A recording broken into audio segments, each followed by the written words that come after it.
श्रीमन नारायण। श्रीमन्नारायण श्रीमन्नारायण। आज राधा रानी, पार्वती जी और सीता जी की माताओं के बारे में कुछ बताएं। पिताजी के बारे में जानते होंगे आप लोग। जी ठीक। राधा रानी के पिताजी का नाम क्या है? बृषभानु। अच्छा, माता का नहीं मालूम है। सीता जी के पिता का नाम जनक जी। पार्वती के पिताजी का नाम हिमालय। क्या बात है, आप लोग सत्संग सुन रहे हैं। जी। चलिए बढ़िया, अच्छी बात है, जानकारी है सब। चलिए इनकी कथा हम सुनाते हैं। जी। इनकी जो माँ थी तीनों की, राधा रानी की, सीता जी की और पार्वती की, जी। तीनों पूर्व जन्म में बहन थी, सगी बहन। जी। ठीक है। तीनों की माँ जी। पूर्व जन्म में सगी बहन थी। एक श्राप के कारण इनको धरती पे आना पड़ा, लेकिन वही श्राप वरदान बन गया। कितने दिव्य। जी। लक्ष्मी की, पार्वती जगदम्बा माँ की और राधा रानी की, इनको माता बनने का सौभाग्य मिला। उसके पीछे कहानी क्या है? श्वेत द्वीप में ऋषियों की, देवताओं की एक कथा चल रहा है, सत्संग चल रहा है। ये श्वेत द्वीप क्या है, हमने बताया है। जी। जहाँ पे विष्णु जी, श्वेत द्वीप जहाँ पे रमापति रहते हैं, वहां पे लक्ष्मी जी रमा के रूप में रहती हैं। जी। श्वेत द्वीप अलग है, वैकुंठ अलग है, साकेत अलग है, गोलोक अलग है। ठीक है। ये सब हम बार बार बताते हैं कि जितने हम लोग सनातनी हैं, सबको ये सब चीजें आनी चाहिए। तो श्वेत द्वीप में भगवान विष्णु एक रूप में रमापति के रूप में रहते हैं। ठीक है। और रमा इनकी पत्नी का नाम रहता है, जो लक्ष्मी है। तो विष्णु भगवान एक रूप में वहां पे रहते हैं। तो वहां पे इनके जितने लोग हैं, वहां पे सारे ऋषि मुनि देवता सब जा करके वहां पे इनका वंदन करते हैं, पूजा करते हैं, और सत्संग की बातें भी वहां पे होती रहती हैं। जी। तो वहां पे इस सत्संग चल रहा था। तो वहां पे जो दक्ष प्रजापति हैं, उनकी एक बेटी थी, उनका नाम था स्वधा। जी। जिनकी शादी पितृदेव से हुई थी, पितरों से हुई थी। स्वधा की शादी पितरों से हुई है। हमने बताया नहीं कि इनकी 60 कन्याएं थी राजा प्रजापति दक्ष की। फिलहाल हमें आना है स्वधा पे। तो जो स्वधा इनकी बेटी थी, इनकी शादी हो गई पितरदेव से। अब उनसे 3 कन्याएं उत्पन्न हुई। स्वधा और पितृदेव से 3 कन्या हुई। पहले का नाम हुआ मैना, दूसरे का नाम हुआ धन्या, अब तीसरे लड़की का नाम था कलावती। तीनों भी बड़ी सत्संगी थी, भजन भाव और प्रभु के लीला में हमेशा मग्न रहती थी, तीनों बहनें। ठीक है। तो ये लोग पितृलोक से, पितृलोक भी एक लोक है, तो पितृलोक से ये लोग भी आए ही श्वेत द्वीप में सत्संग सुनने। जैसे आजकल कहीं पे कथा होता है सत्संग, कि ये बाबा आ रहे हैं, ये व्यास जी आ रहे हैं, तो लोग वहां पे जाते हैं सुनने के लिए ना। लेकिन हम लोग स्वर्ग या धरती के फाड़ करके पाताल तो जाएंगे नहीं, अपने धरती पे ही जाएंगे।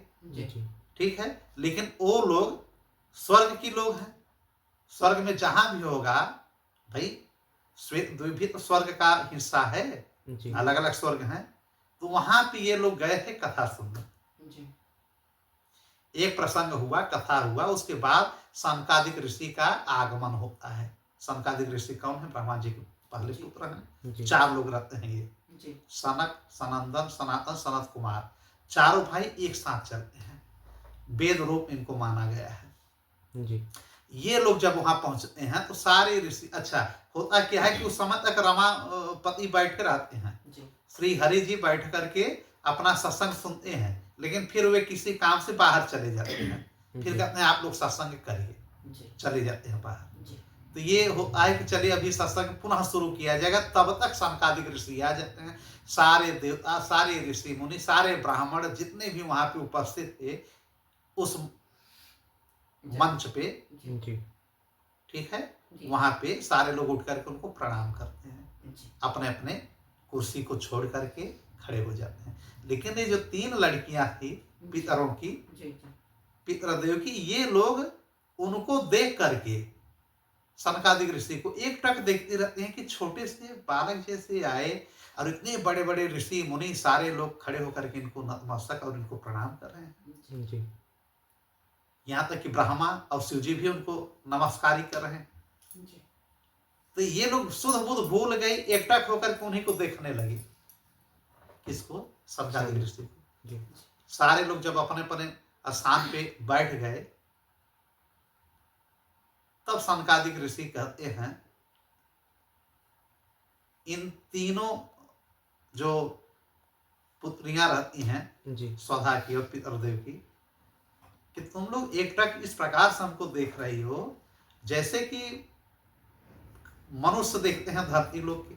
धरती लोग हमेशा बदनाम है कि यहाँ के लोग हमेशा काम वासना लोभ से प्रभावित रहते हैं। माया मोह से। गीता में कहा गया है ना कि काम वासना, जो काम है वासना, लोभ, ठीक है, जी पाप, ये सब तो यहाँ पे बहुत समाया हुआ है ना। जी लोभ बहुत रहता है, काम बहुत रहता है, ठीक है। इसी प्रकार से जिस प्रकार से उन लोगों ने देखा उनको बुरा लगा सनकादिक ऋषि को, कि जैसे कि धरती के लोग एकटक किसी को देखें या किसी काम वासना या किसी भी प्रकार का उनके मन में कोई बात आ जाए एकटक ही लगा के देखें, जी ये स्वर्ग में रहने वाले लोगों का लक्षण तो नहीं है।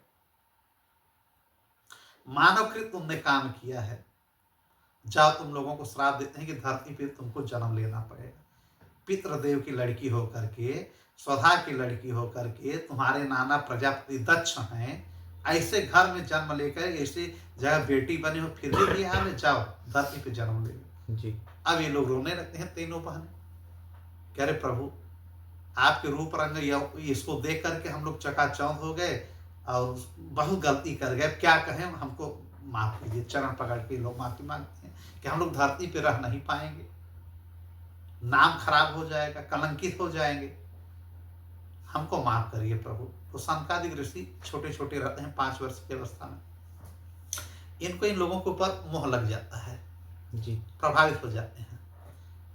अपने श्राप को उन्होंने कहा कि मैं बदल नहीं पाऊंगा, धरती पे जन्म लेना पड़ेगा, लेकिन ये श्राप तुम्हारे लिए वरदान साबित हो जाएगा। जी तुम्हारे यहाँ, तुम तीनों के यहाँ जहां जहां जन्म लोगी वहां वहां त्रैलोक्य की ये सब देवियां प्रकट होंगी। जी देखिए उनके श्राप में भी वरदान है। ये किसकी इच्छा से हुआ? श्री हरि की इच्छा से हुआ। जी श्री हरि की इच्छा से हुआ ये। जी अब बड़ी लड़की कन्या, जी वो कन्या जो बड़ी कन्या थी इनकी जी पितरों की, मैना, इनकी शादी होती है हिमालय से, हिमालय जो पर्वत है, जी ठीक है। जी तो मैना और हिमालय से उत्पन्न होती है जगदम्बा पार्वती, जी जिनकी शादी होती है शिव भगवान से। जी जी ये शिव पुराण में भी इसकी कथा है, पूरा प्रसंग है, जी जी ठीक है। जी और दूसरी जो कन्या होती है धन्या, जी इनकी शादी होती है सिरध्वज नामक राजा से। जी ये सिरध्वज कौन है? जनक। जी जनक जो हम लोग कहते हैं उनका नाम ही है सिरध्वज, अच्छा जनक एक पदवी है। पदवी है। ये तो हम बताए हैं ना, उसको देख लीजिएगा, जी। पूरी कथा सुनाए हैं। जी जी अब उस पे जाएंगे तो बहुत लंबा हो जाएगा। जी जी तो जनक से इनकी शादी होती है, जी तो इनको सौभाग्य मिलता है सीता की मां बनने का। जी इनका नाम पड़ता है सुनैना, जी जी यही नाम है ना। जी जी जनक की पत्नी का नाम क्या था? सुना सुनैना, जी ठीक है। जी अब इनकी शादी हो गई उनसे। हाँ, वो अलग की बात है कि सीता जी का जन्म इनसे हुआ नहीं था, प्रकट हुई थी, लेकिन हुई थी ना, जी माता तो वही कहला माता वही कहलाई ना। जी जी धन्या ही, धन्या बन गई सुनैना। अब एक कौन बची? कलावती, कला जो तीसरी बेटी थी इनकी पितरों की, कलावती। उनकी शादी होती है वृषभानु से। जी वृषभानु कौन है? ये सूर्य भगवान। तो वृषभानु सूर्य से और कलावती की शादी होती है, और उनसे प्रकट होती हैं राधा रानी। जी अच्छा, वृषभानु सूर्य जी क्यों बने, इसकी भी एक कथा है। जब ये समुद्र मंथन हुआ था जी और प्रभु नारायण जो है मोहिनी रूप लिए थे ना, जी असुरों को भ्रमित कर दिए, जी मटक मटक के चल रहे अपने नए मटकों से सबको प्रभावित कर दिए। असुरों को जो है अमृत न पिला करके देवताओं को अमृत पिला दिया। उसी में एक राहु पी लिया था जिसका गर्दन काटे थे, जी। ये कथा मालूम ही है, जी ठीक है। जी तो उस रूप को देख करके सारे लोग देवता भी बड़े मोहित हो गए थे। यहां तक कि शिव भगवान भी इतने मोहित हो गए थे कि पागल हो गए थे उस रूप को देख करके श्री हरि का। जी पत्नी भाव से देखने लगे थे, कैसी हमारी पत्नी होनी चाहिए। लेकिन एक सूर्य देव ऐसे भगवान थे जिन्होंने इस मोहनी रूप को देख करके लालायित होकर के मन ही मन सोचा कि काश इतनी प्यारी इतनी सुंदर मेरे पास कोई कन्या रही होती तो मुझे बड़ा अच्छा लगता। तो नारायण ने कहा ठीक है, आपकी अभिलाषा मैं पूरी करूंगा। इसी रूप में आपको कन्या प्रकट होगी मोहनी रूप की। तो उसी रूप को भाई राधा जी उनके वामांग हृदय आत्मा से ही तो प्रकट हुई है ना जी श्री कृष्ण के। जी उस रूप को ही मोहनी के रूप में अपने को धारण किया था। राधा रानी का रूप ही नारायण जी ने मोहनी रूप में अवतार ग्रहण किया था, जिसको देख करके सब भ्रमित हो गए। तो राधा रानी इतनी सुंदर है, जी इतनी दिव्य है। जी तो उन्होंने कहा ठीक है। तो राधा रानी इस वजह से इनको सूर्य जी को वृषभानु बनना पड़ा ब्रज में। जी अब कलावती जो है इनकी पत्नी बनी, जी जी ठीक है। जी और फिर ये वहीं पे राधा रानी जी का प्राकट होता है। जी ये इनकी माताओं की कथा है। जी फिर ये लोग सब अपने अपने पति के साथ रहती हैं, फिर बाद में अपने अपने पति के साथ अपने अपने लोग चली जाती हैं। जैसे वृषभानु और कहाँ चले जाते हैं उस लोग को छोड़ के, फिर गोलोक। और जो मैना और हिमालय है कहाँ चले जाते हैं, शिवलोक, जी ठीक है। जी एक और कौन बची, और जनक जी, ये साकेत चले जाते हैं। जी जनक जी और ये श्री राम के वहां चले जाते हैं साकेत। ये इनके पूर्व जन्म की कथा जो कहीं सतयुग में क्लियर हो रही है, जी कहीं त्रेता में हो रही है। एक बहन सतयुग में पैदा होती है जी। मैना, जी अलग अलग काल अलग अलग कालखंड में अलग अलग युग में, जी और एक होती है त्रेता में जी जी धन्या, जी और कलावती होती है द्वापर द्वापर में। इस प्रकार से इन लोगों की ये घटना है, जी ठीक है। जी और क्या प्रश्न पूछे थे? एक प्रश्न मेरा था हाँ कि भक्ति और भक्त के बारे में कुछ हाँ। बताइए। जी अब भक्त क्या है? जी जो भगवान का स्मरण करें, जी जो भगवान की पूजा करें, जो भगवान पर हमेशा समर्पण भाव रखें, जी वो भक्त हैं। जी और जिस रूप में भगवान को स्मरण करते हैं, पूजा करते हैं, नैवेद्य चढ़ाते हैं, फूल पुष्प या जो भी उनके पास है, जी तो वो भक्ति हो गई। जी जी भक्त से ही भक्ति बनती है। अगर भक्त नहीं है तो भक्ति किसी काम का नहीं है। इसीलिए प्रभु भक्तों से सबसे ज्यादा प्रेम करते हैं। उतना ऋषि मुनियों या ब्रह्म योगियों से या ज्ञानियों से नहीं, अपने भक्त को बहुत चाहते हैं। अपने भक्त के लिए प्रभु कुछ भी कर सकते हैं। जी भक्त से ही भक्ति है, जी और भक्ति का ही नाम है समर्पण या प्रेम। जी भक्ति में किसी प्रकार का लोभ लालच मोह माया नहीं रहता है, पूर्ण रूप से समर्पण भाव रख दिया जाता है जी ईश्वर के प्रति। वैसे शास्त्र हमारे जो है, जो शास्त्र हैं हमारे, जी भक्ति को 81 टाइप्स कहते हैं। कितने प्रकार का? 81 प्रकार की भक्ति होती है, जिसमें 3 प्रकार की भक्ति मुख्य रूप से मानी जाती है। 81 प्रकार की भक्ति तो भाई ठीक है, ऋषि मुनियों ने बता ही दिया है जी उपनिषद में, हमारे वेदों में और शास्त्रों में। जी 3 भक्ति को उन्होंने मुख्य रूप से बताया है कि यही भक्ति में सब आ जाओगे, समाहित हो जाओगे। पहली भक्ति क्या है? नवदा उत्तम भक्ति, उत्तम भक्ति। सुपीरियर डिवोटी, ठीक है। जी एक उत्तम भक्ति हो गया, एक मध्यम भक्ति हो गया, और एक साधारण भक्ति हो गई, जी जी ठीक है। जी खैर शास्त्रों में साधारण नहीं लिखा है, उसको अधम भक्ति कहा गया है। तीसरी भक्ति को अधम भक्ति कहा गया है। जी अब बात समझिए, हम लोग कौन सी भक्ति कर रहे हैं, अब इसको समझा जाए। हमें लगता है कि 99% लोग तीसरे कैटेगरी की भक्ति करते हैं, जो साधारण भक्ति मतलब अधम भक्ति है। जी उसमें क्या कहना होता है, उसमें भगवान के पास जाएंगे तो जाते ही हम मांगना शुरू कर देंगे, भगवान हमको ये पद मिल जाए, भगवान हमको इतना पैसा दे दीजिए कि हम मकान बना लें, भगवान मेरा इतना भला हो जाए कि मेरा बेटा इंजीनियर बन जाए, डॉक्टर बन जाए, मैं सुखमय जीवन व्यतीत करूं। इसके अलावा उनको कुछ नहीं सूझता। जी इस भक्ति में अधम भक्ति से ले कहा गया है कि इसमें ना तुम्हारा बेड़ा पार होगा ना तुम्हारे परिवार का होगा। इसको साधारण नहीं, अधम भक्ति का नाम ही रख दिया गया है। अब एक भक्ति है मध्यम भक्ति। इसमें क्या होता है कि भगवान के पास जा करके किसी न किसी रूप में कुछ अपने लिए मांगना, कुछ भगवान की सेवा करना, मतलब उसमें भी मांगना ही है। जी तो वो भी पूर्ण रूप से फलीभूत नहीं होती है। तीसरी भक्ति जो प्रथम भक्ति उच्चतम भक्ति है, उत्तम भक्ति है, उसमें क्या है कि भगवान के पास जाकर के समर्पण भाव रख देना। अब भगवान से कुछ न मांगना, भगवान से भगवान को ही मांग लेना कि हे प्रभु आप ही हमारे संरक्षण बनिए, आप ही हमारे सब कुछ हैं। दुनियादारी की चीज न मांगना ही उत्तम भक्ति है, जो 1% लोग करते होंगे। बाकी तो हम लोग क्या करते हैं, कितना भी चाहे, कितना भी हम आपको समझाएं या आप समझें या आप सब इसको जाने समझें, लेकिन फिर भी हम मांगने की प्रवृत्ति नहीं छोड़ते हैं। क्योंकि ना कितने जन्मों से मांगे मांग काम चल रहा है।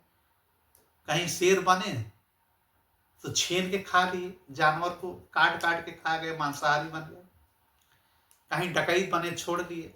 जी मतलब छोड़ने की और मांगने की आदत है, वो न जाने कितने जन्मों से चला रहा है, छूट ही नहीं रहा है, छूट नहीं रही ये टेंडेंसी, प्रवृत्ति। ठीक है जी लेकिन इसीलिए हम मानव बनाए गए कि अब मांगने की प्रवृत्ति छोड़ो, भगवान की तरफ अपना मुख मोड़ लो। एक तो 81 प्रकार की भक्ति है, और एक होती है नवधा भक्ति, जो किसने बताया है, प्रहलाद जी ने।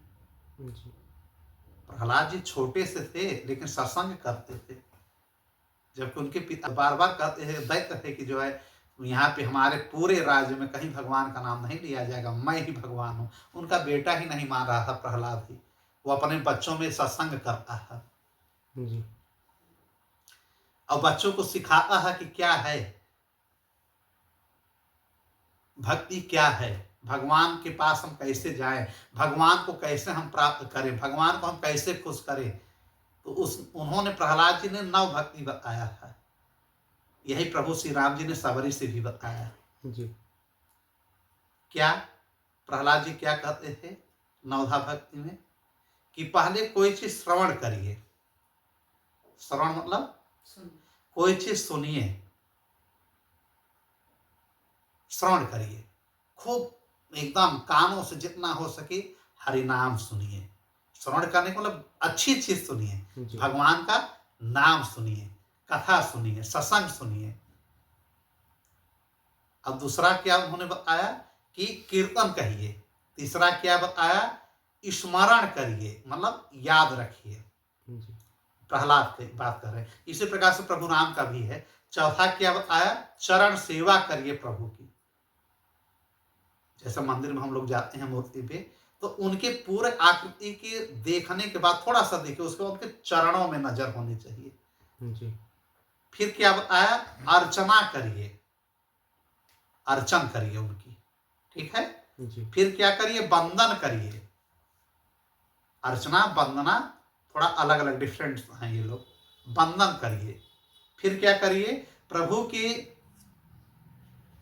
प्रति दास से भाव रखिए कि मैं आपका दास हूं, आप हमारे मालिक हैं। जी फिर क्या, आठवां साख्य भाव, सखा भाव रखिए। फिर नौवां क्या, आत्मनिवेदित कर दीजिए, माने समर्पण भाव कर दीजिए। ये नवधा भक्ति है। जी क्या क्या बताया हमने? श्रवण, कीर्तन, स्मरण, पाद सेवन माने चरण सेवन, उसी पाद सेवन करते हैं।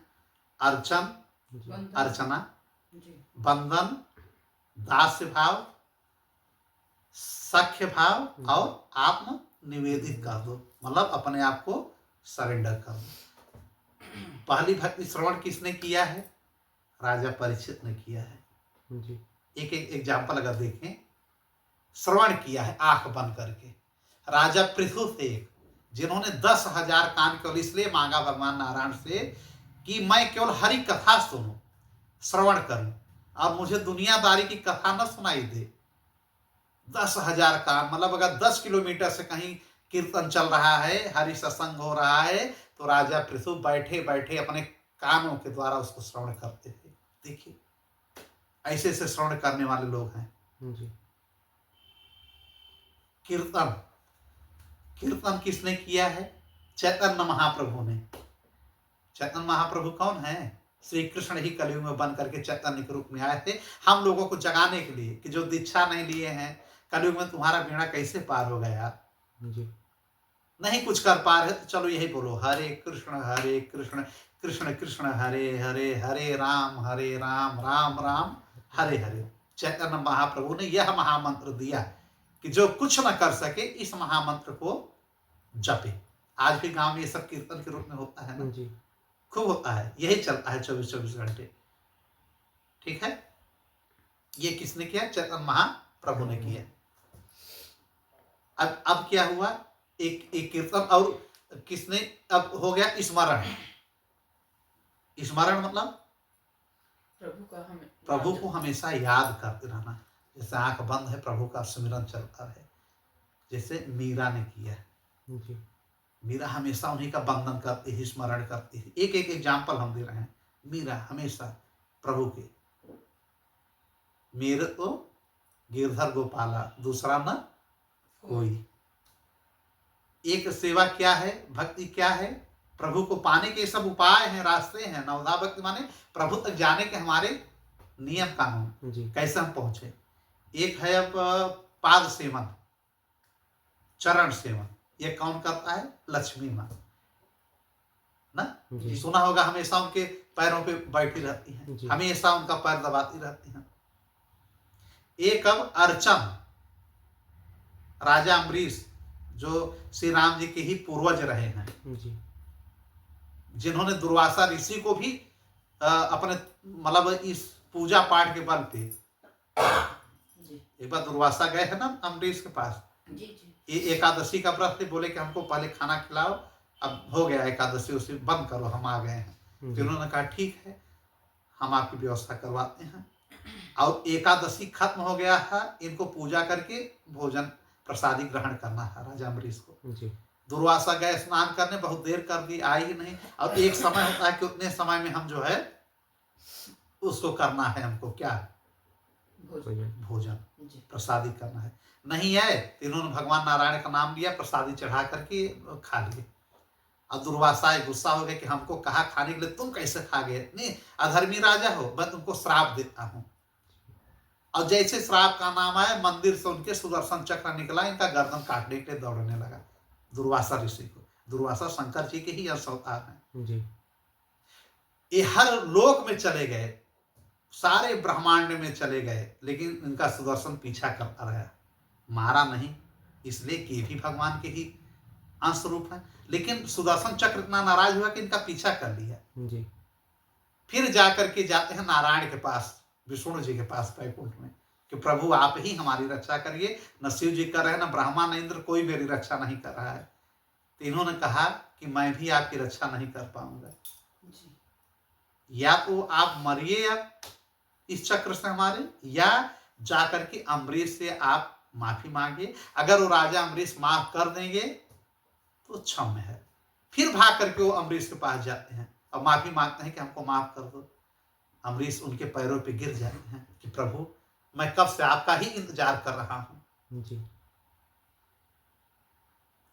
हमको माफी मत मांगिए, कलंक मत लगाइए, हमको माफ करिए। ये देखिए प्रेम। जी मैंने आपको कहा ना पहले, ये कहो कि मैंने माफ किया। जी दुर्वासा ने कहा पहले इतना बोले हो राजा कि हमने माफ किया, जी नहीं ये सुदर्शन मेरा पीछा नहीं छोड़ा, हमको मार डालेगा। तो इन्होंने कहा नहीं, मैंने आपको माफ किया, हे सुदर्शन चक्र, हे नारायण भगवान, इनको माफ करिए। सुदर्शन वापस चला जाता है चक्र जो है। ये भक्ति में दम है, भक्ति में दम देखिए। जी चैतन्य महाप्रभु और राधा खड़े खड़े द्वारिकाधीश में समाहित हो गए। राधा द्वारिकाधीश, तो राधा कह रहे मीरा मीराबाई। द्वारिकाधीश में समाहित हो गई, जी और चैतन्य महाप्रभु जगन्नाथ में समाहित हो गए। देखिए प्रभु की ये भक्ति का कमाल जी इस प्रकार से होता है भैया। अब वंदना कौन करता है? वंदन और सुमिरन ये सब श्री हनुमान जी हमेशा करते रहते हैं, जी दिन भर लगे रहते हैं। हनुमान जी उसे दास भाव ज्यादा रखते हैं। जी बंधन में तो जो है जैसे आप गुरु की वंदना करिए, जैसे माता की करिए, पिता की करिए, प्रभु की करिए, ये सब बंधन में सबका करना चाहिए। गुरु की भी होता है वंदना ना, जी लेकिन जो दास भाव है, ये हनुमान जी इसके ऊपर मेन एग्जाम्पल लागू होगा। वो हमेशा श्री राम जय श्री राम, इसके अलावा वो कोई मंत्र जाप नहीं करते हैं। यहाँ तक कि कृष्ण भगवान को भी इन्होंने नारायण या श्री राम मानने से इनकार कर दिया है। फिर वो जब श्री कृष्ण भगवान राम रूप में इनको दर्शन देते हैं तब ये मस्त हो जाते हैं जी। और अर्जुन के रथ पर विराजमान होते हैं। नारद जी जो नारायण के करते हैं वंदना, हाँ, तो वो बंधन में आता है या दास में? उनका सब है। जी नारायण के ही अंश अवतार है नारद जी। जी तो इनका तो सुमिरन हो गया, जी इनका बंधन, ये सारी भक्तियां करते हैं नारद जी। जी ये नवधा भक्ति के सबसे अच्छे एग्जाम्पल हैं। जी दास भी अपने आप को मानते हैं, जी सब कुछ मानते हैं नारायण के लिए। जी तो एक दास भाव रह गया, दास भाव में हनुमान जी हो गए। एक साख्य भाव हो गया, उसको मान लीजिए अर्जुन का एग्जाम्पल सबसे अच्छा रहेगा। जी जी इनको सखा मानते थे, जी सखा ही मानते थे ना। और सुदामा जी का भी हो गया। हाँ, सुदामा जी का भी साख्य भाव हो गया, जी ठीक है। जी और एक है सरेंडर कर देना, जी राजा बलि। जी राजा बलि का इससे अच्छा एग्जाम्पल नहीं होगा। जी राजा बलि ने अपने आप को पूर्ण रूप से प्रभु को समर्पित। वामन रूप, जब इन्होंने आके 3 पग में सब कुछ नाप लिया, 2 पग में ही 3 पग मांगे थे जमीन, जी 1 पग रह गया, तो इन्होंने अपने आप को समर्पित कर दिया राजा बलि ने कि प्रभु दान देने वाला की कुछ हैसियत है कि नहीं? कहन बहुत कुछ है। तो कहन मैं अपने आप को समर्पित करता हूँ आपके लिए, जी 1 पग मेरे ऊपर रख दीजिए। तो राजा बलि के ऊपर 1 पग रखते हैं वामन ना, और ये चले जाते हैं कहाँ? सुतल लोक में। आज भी सुतल लोक के राजा हैं राजा बलि। जी ये सरेंडर कर दिए हैं भक्ति में प्रभु के प्रति अपने आप को, अपने गुरु के भी नहीं सुने। शुक्राचार्य कहते रह गए ठगे जाओगे ठगे जाओगे, ये नारायण है। तो इन्होंने कहा कि सारी सृष्टि नारायण के पीछे परेशान है, प्रभु हमारे पास आके हमसे मांग रहे हैं, क्या है दत्त तेरी? कुछ नहीं है हमारा, सब उन्हीं का है। वो जानबूझ करके कहे कि प्रभु मांगिए जो हमसे मांगना हो। जी अब उनसे प्रभु वामन नारायण भगवान इतने प्रसन्न हुए हैं कि उनको अभी तक राजा बने हैं, पाताल लोक के सुतल में अभी तक है। ये मनवंतर जब खत्म होता है, हर एक मनवंतर खत्म होता है ना, जी जी एक मनवंतर में एक इंद्र चेंज होते हैं। जी 7वां मनवंतर है, जब ये चेंज होगा तो 8वें में यही राजा बलि आकर के इंद्र बन जाएंगे। जी इतना बड़ा वरदान प्रभु ने दिया। ये कैसे? भक्ति से ही संभव हुआ। तो कहने मतलब भैया कि भक्ति में सब कुछ संभव है। बात यहाँ आती है कि हम भक्ति किस प्रकार से कर रहे हैं। जैसे श्री कृष्ण जी ने गीता में कहा है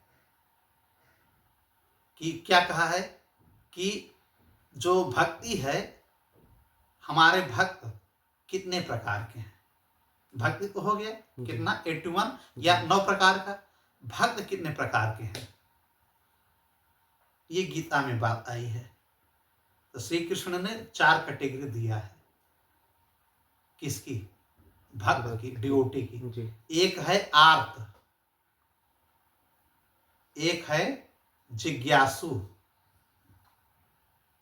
एक होते हैं जैसे अर्थ को संबंधित अर्थी, जी ठीक है। और एक होते हैं ज्ञानी। चार प्रकार के भक्त हैं। जी आर्त भक्त कैसे हैं? आर्त भक्त का मतलब होता है कि हमेशा वो रोते रहते हैं। जी आर्त का मतलब होता है रुदन स्वरूप में हमेशा रहे वो।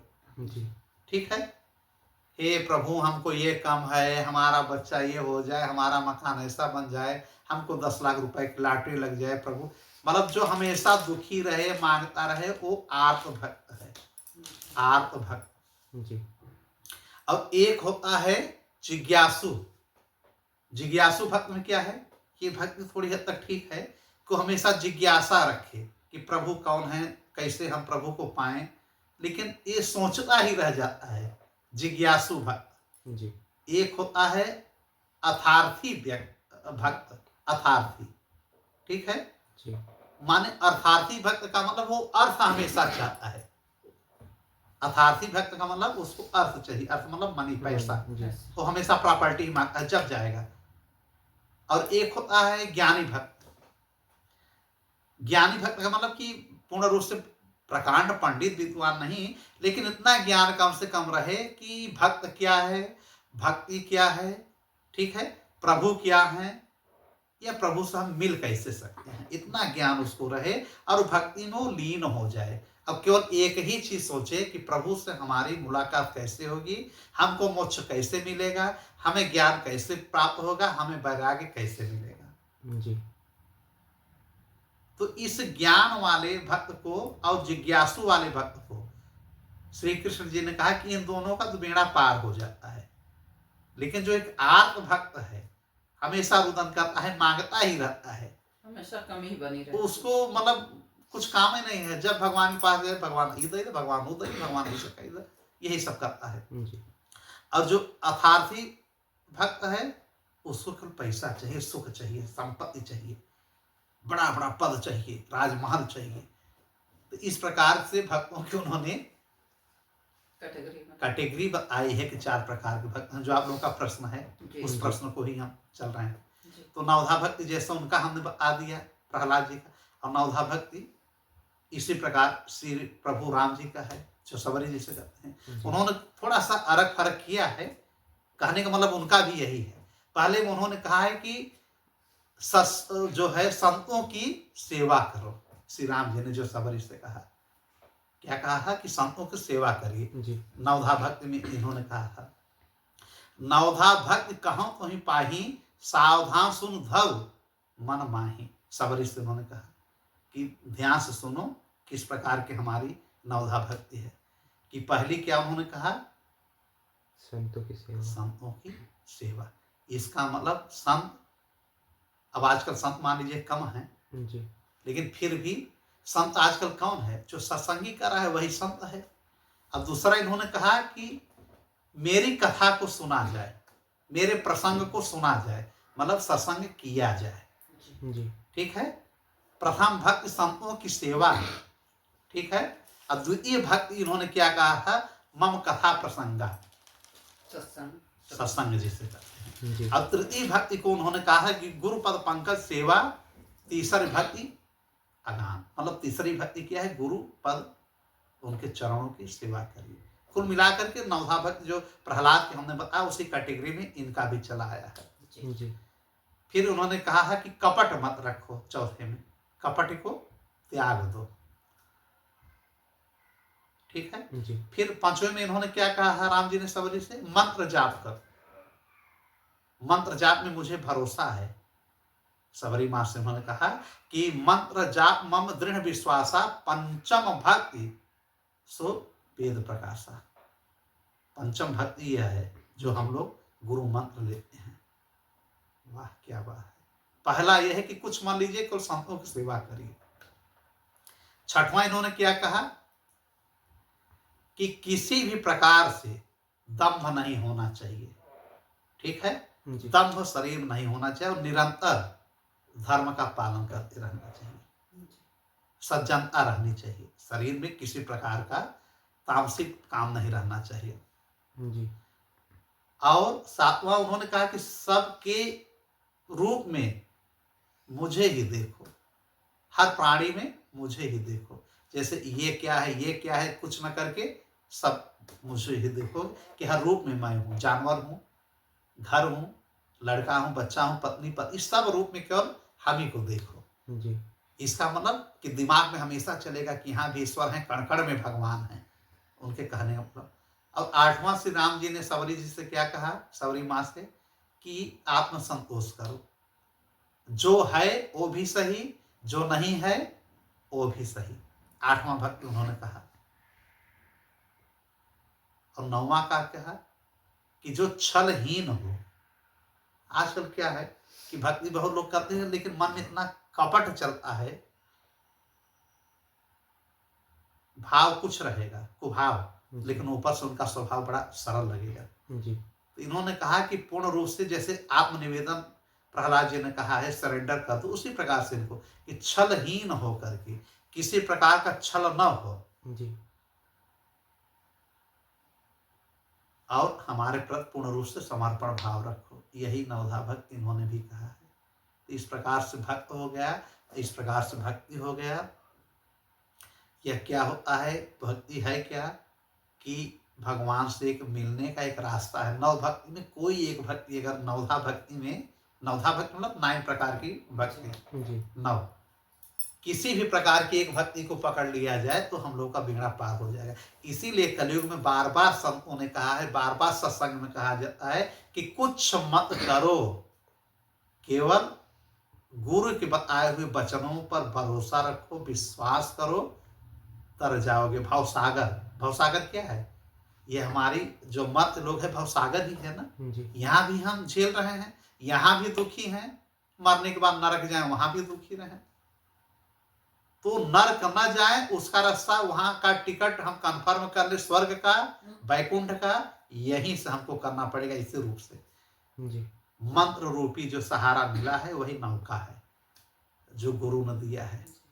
बस उसी को सुमरिए, प्रभु की सेवा करिए, निर्छल भाव से रहिए, संतोष करिए, नवदा भक्ति का पालन करिए। नौ का पालन हो जाए, इससे अच्छी भक्ति कोई नहीं है। जी जो नवधा भक्ति, 9 प्रकार की भक्ति पे फोकस किया जाए, उस प्रकार उनका सेवा सत्कार किया जाए।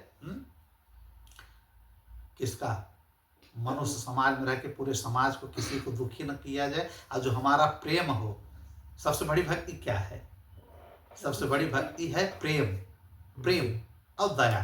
अब प्रेम कैसा हो, निस्वार्थ हो, दया भी निस्वार्थ हो। सबसे बड़ी भक्ति हमारी यही है। जी ठीक है जी और इस प्रकार से भक्ति 2 प्रकार की होती है, जी एक सगुण भक्ति, एक निर्गुण भक्ति। अगर हम काव्य रूप में देखें, काव्य धारा के हिसाब से अगर हम चलें, तो भक्ति 2 प्रकार की होती है। सगुण भक्ति किसने किया है, सगुण भक्ति मतलब आकार जिसका हो, रूप जिसका दिखे। जैसे तुलसी बाबा ने किया है, तुलसीदास जी ने और सूरदास जी ने। ऐसा लिखा है जैसे देख रहे हैं कि उनका रूप रंग पूरा देख रहे हैं। जी ये सगुण भक्ति हो गई। एक हो गई निर्गुण भक्ति, माने निराकार, जिसमें आकार नहीं दिख रहा है, वो ऐसे जो है भगवान को मान रहे हैं, परम तत्व को मान रहे हैं। जी जैसे कबीर जी ने किया है और गुरु जो नानक जी आए हैं जी ना, जी इनकी भक्ति क्या है, निर्गुण भक्ति है। ठीक है, तो इस प्रकार से भक्त और भक्ति के बीच की बातें हैं। चलिए ठीक है, फिर प्रसंग दूसरा बनेगा तो बात होगी। श्रीमन नारायण।